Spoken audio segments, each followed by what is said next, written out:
Hello,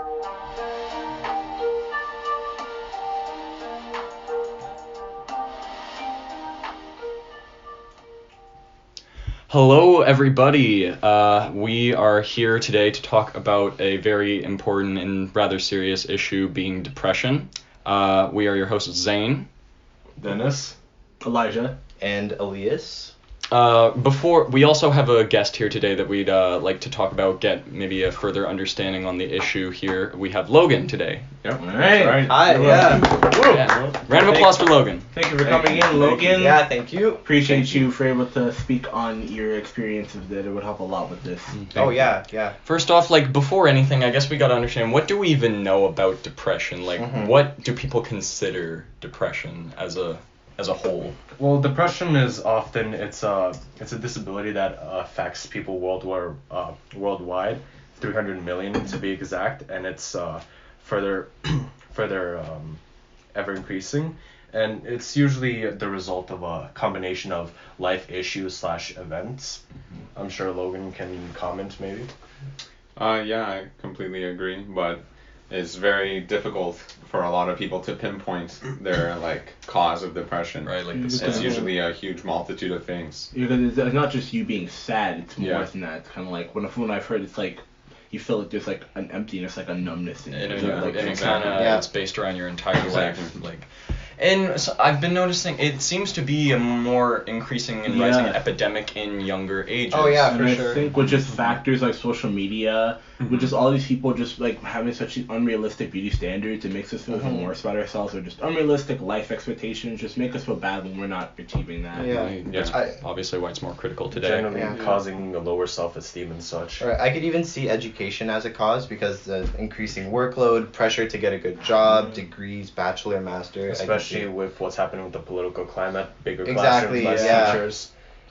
So there's less individual focus on students. Right. So What's really been the cause of it for most people? What seems to be a way that most people get diagnosed with this? Does it can't just stem out of nowhere, maybe of background, the people's history, or these events that they've undergone at a young age that kind of leaves them traumatized, or See, the thing is, depression is overall it has no clear path, as we've seen. There are a multitude of factors that can result in it, but from my research, I believe a lack of sociality is one of the major causes for depression. A lot of people end up being disconnected socially, not having that interaction and meaningful relationship with others, which causes some kind of isolation, which causes a number of emotional factors to trigger, which can lead to depression over long periods of time.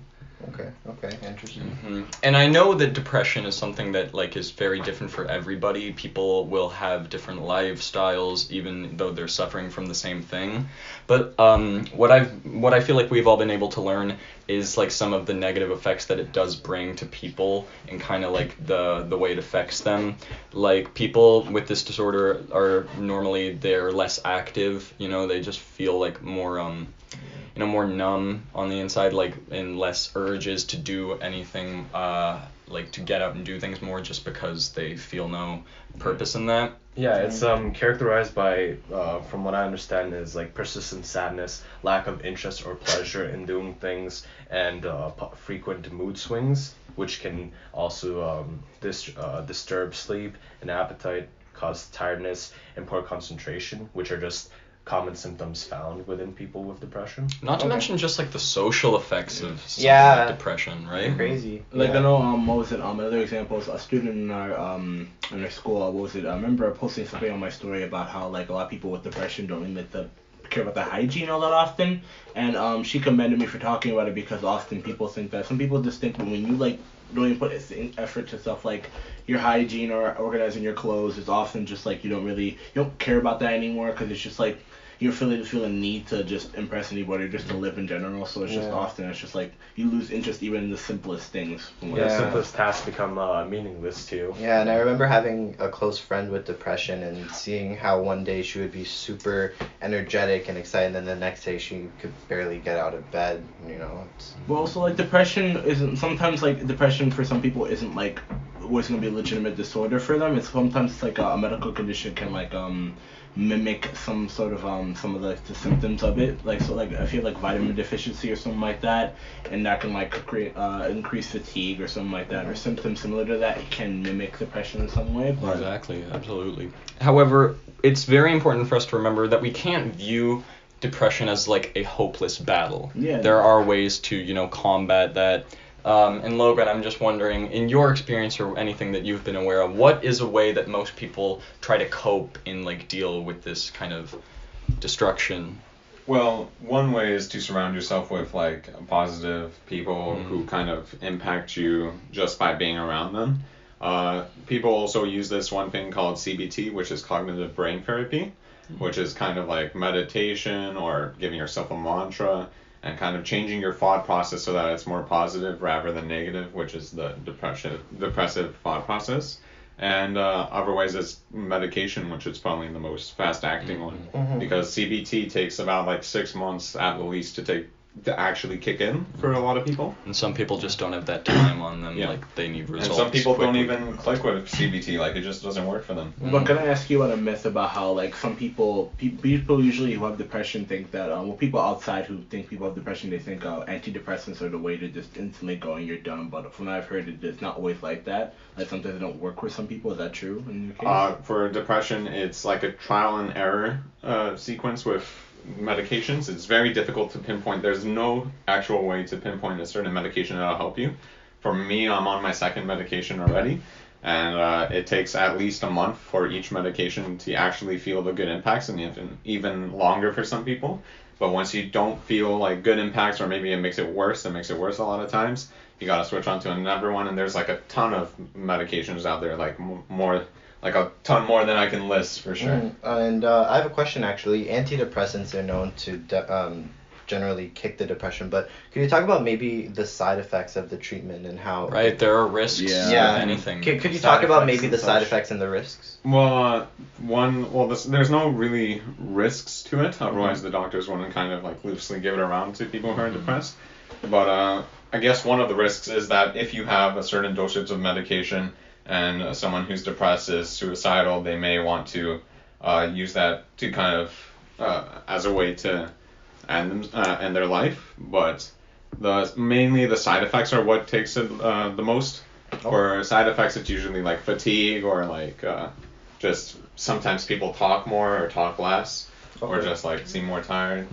And Yeah, so speaking on this note of depression, how do you think society is handling this issue? Because 20, 30 years ago, people would think depression is something minimal, or people were just acting sad or acting for attention. But you see now society is taking it more seriously. How do you think things like Bell Let's Talk, or like even like Mental Health Awareness Month, or like what these workplaces are doing with mental health days and stuff like that, do you think it's beneficial in some way? Do you think they're handling it in an appropriate manner?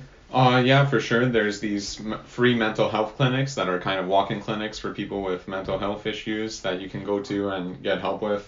The Bell Let's Talk, or like kind of hotlines that people can talk to. For a lot of people who are depressed, they don't want to talk to anyone when they're depressed, and it's even more difficult to talk to strangers sometimes.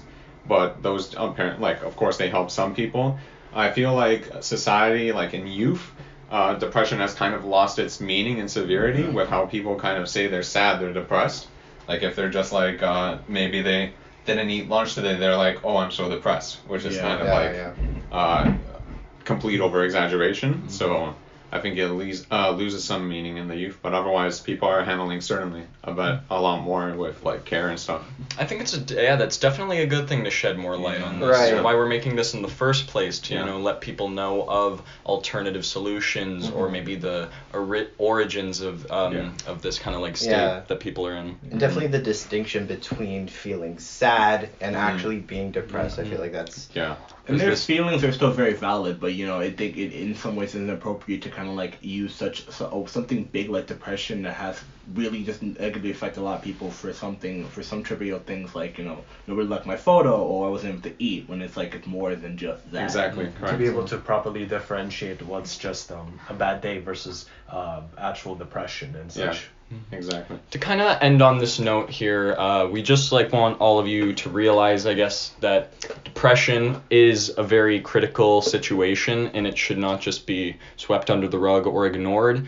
but there are ways to combat and fight back that own battle. You know, like Logan here was just saying, kind of the environment that you place yourself in, the people that you can be with, they can really make a difference to help the situation that you're in. And you, like, whether you're depressed or not, whether you go through these depressive states or not, you do just matter, and you matter just as much as any other person does, and it's important to remember. And that's why you should surround yourself in a positive environment with people that can support and uphold you and not put you down, as we often sometimes see in school environments and such. Even if you're in an environment where that doesn't really, you can't manifest positivity because, you know, parents or friends or whatever the case may be, where you can't manifest anything happy right now, just know there is a light at the end of the tunnel and you will get out of this. And I'd just like to finish on one note where in our society that we keep moving, there's always going to be some help. So never give up on that. And I think it's just important to always seek help. And there's going to be some help out there. All right. Yeah. Well, thank you for listening, everybody. Logan, thank you so much for being on with us. It's been an A lot of honor having respect you on for the you, podcast. man. Thanks. This is all of us, Zane, Dennis, Elijah, Elias, and of course Logan, signing off.